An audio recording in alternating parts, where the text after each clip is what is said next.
Okay, so when you hear the name George Lucas, what's the first thing that pops into your head? Jedi, right? Wookiees? A galaxy far, far away? Of course. But what if I told you that the guy who directed Star Wars, well, that's only a tiny part of the real story. We're going to peel back the layers here and look at a man who didn't just make movies. He literally built the machines, the tools that make modern cinema possible. So how do you do it? Let's get into it.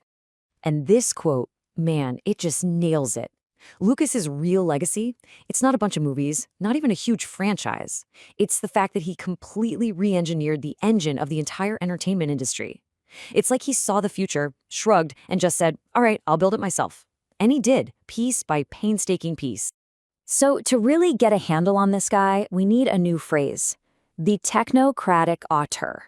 Yeah, I know, it sounds a little academic, but stick with me. Forget the classic image of a director, in the folding chair with a megaphone. That's not Lucas. Think of him more like a systems architect, a master builder. His goal? To use technology to buy himself total creative freedom. And the amazing side effect was that in doing so, he ended up giving every other filmmaker a brand new, super-powered toolbox. Okay, so where does a drive like that even come from? Well, for that, we've got to go all the way back to his childhood in Modesto, California. It all boils down to one single, terrifying moment that changed, well, everything.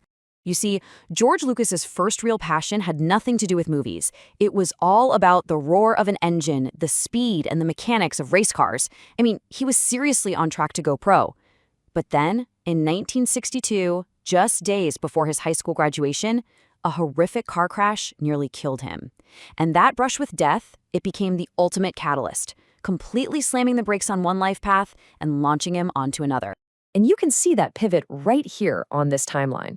The crash wasn't just the end of his racing dreams. It forced him to ask these huge, deep questions about life, about humanity. So what does he do? He dives headfirst into anthropology, psychology, and mythology. Yep, the very same building blocks he'd later used to construct Star Wars. And all of this happened before he ever even thought about film school. And even when he got to USC Film School, he still wasn't interested in telling stories the way everyone else did. Just look at this list of his early student films. He was obsessed with this idea of pure cinema. It's all about using rhythm, editing, abstract images to make you feel something, rather than just follow a plot. Honestly, they were more like visual poems than the blockbusters we know him for today. So you can probably guess what happened next, right? This super experimental artistic mindset, it crashed head-on with the old-school rigid Hollywood studio system. And that collision sparked a quest for independence that would define his entire career. The absolute breaking point was his first feature, TX 1138. After he poured his soul into it, Warner Brothers just took it and chopped 5 minutes out without his permission. He was, to put it mildly, furious. And right then and there, he made a vow: never again. From that point forward, his #1 mission was to build an empire, a system where he had the final say, no exceptions. And that brings us to what might be the single greatest deal in Hollywood history. So his next film, American Graffiti, is the surprise smash hit. Suddenly, George Lucas has leverage. The studio wants him for a new sci-fi flick. And when they negotiate the deal for Star Wars, he does something brilliant. He takes a pay cut on his directing fee in exchange for 2 little things the studio thought were worthless: the merchandising rights and the rights to any sequels. That one move, that single genius decision, was the key. It gave him the money and the freedom to fund everything that came next.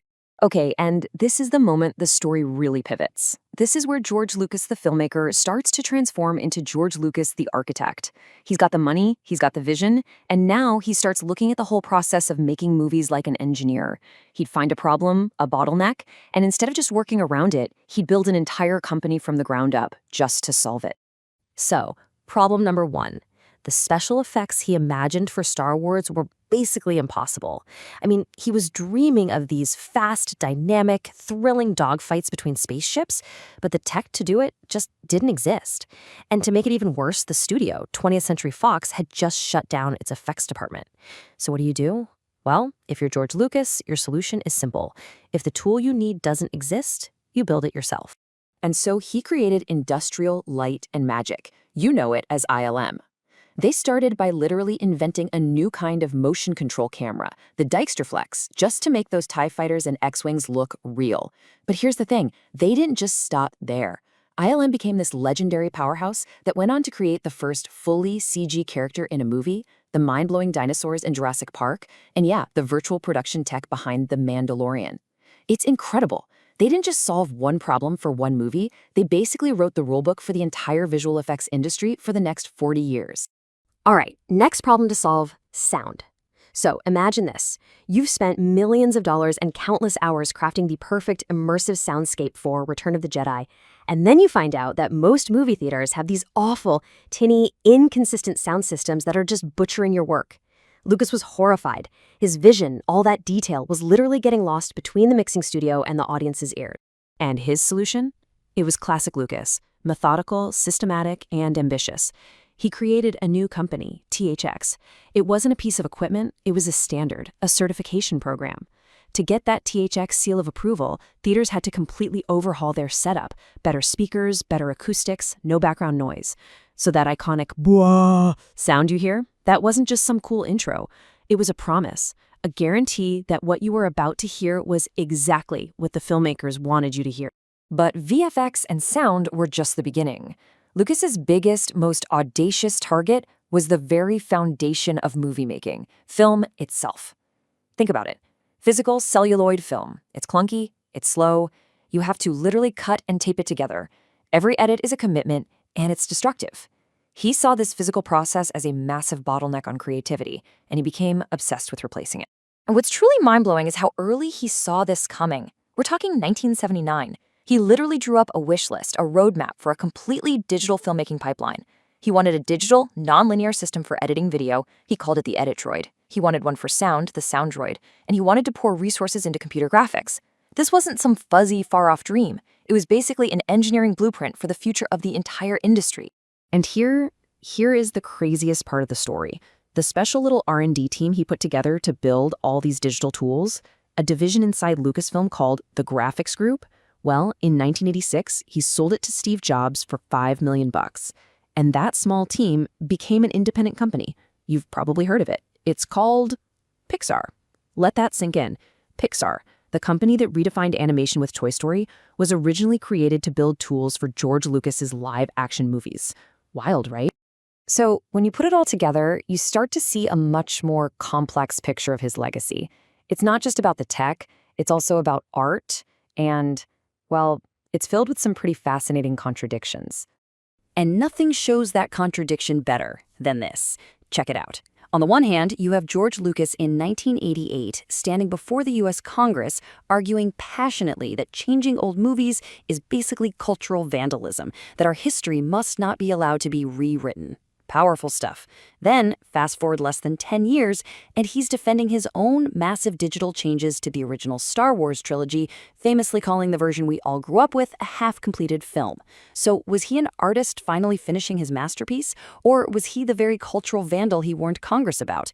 It's a debate that still rages today. And you know what? That same systems thinking approach, that desire to re-engineer everything, it even shows up in his charity work. His educational foundation, Edutopia, doesn't just write checks. No, it's trying to fundamentally redesign the American K-12 education system. It's got this whole integrated strategy, from project-based learning to tech integration. He's trying to rebuild education the same way he rebuilt Hollywood. So what's the grand takeaway from all of this? Let's call it the Lucas effect. It's this idea that he's single-handedly transformed movies from a fleeting event, something you saw once in a dark theater, into a permanent, ever-present part of our culture.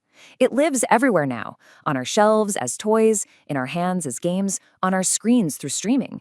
And all of it, every bit of it, is powered by the technical and business infrastructure that he built from scratch. I mean, just think about it. The DNA of the companies he founded is woven into almost everything you watch today. Those jaw-dropping visual effects in the latest blockbuster, that's ILM. The animated movies that make you laugh and cry, that's Pixar. That incredible immersive sound design that puts you right in the action, Skywalker Sound. The point is, he didn't just make a hit movie. He built the very pillars that hold up the entire modern entertainment industry.